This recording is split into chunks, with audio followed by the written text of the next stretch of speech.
5 minutes. Just 5 minutes. I mean, let's be honest. If I make this poem longer than 2 minutes, you're going to witness as the audience's attention diminishes. Because in this century, it's a crime to commit to conversation. Well, lock me up, because I won't give up trying to break down this wall of relation that holds us to a fake limitation. Because it's my aspiration to get you to stop and take a breather.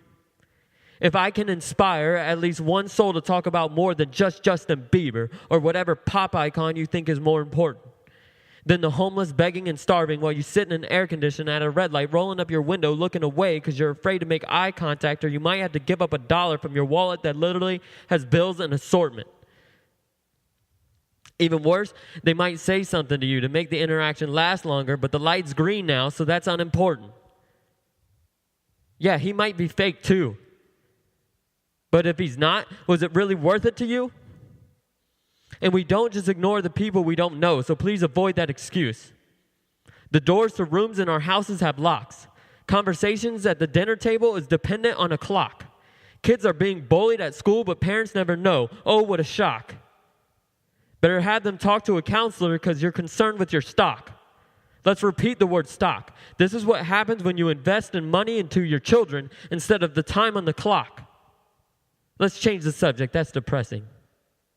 Let's create a perception of security to avoid the reality.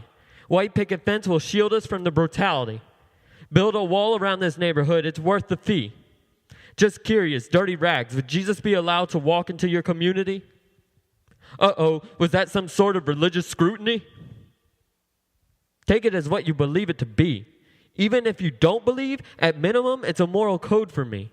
I'm here to flip market tables in this temple of life. I simply want evil out of my sight. My last YouTube got about 18 views. That's 18 enough for me to get back to my muse. It bothers me that I go to sleep every night and the world is quiet as if nobody ever lit a fuse. Bombs are dropping day and night on the innocent because of the accused.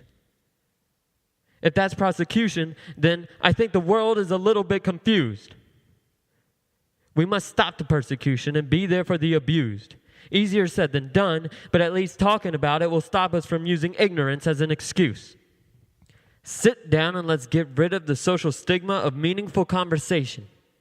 It only takes two people to create a relation which can then develop healthy ideas for cultivation. Just 5 minutes. Just 5 minutes. The floor is yours.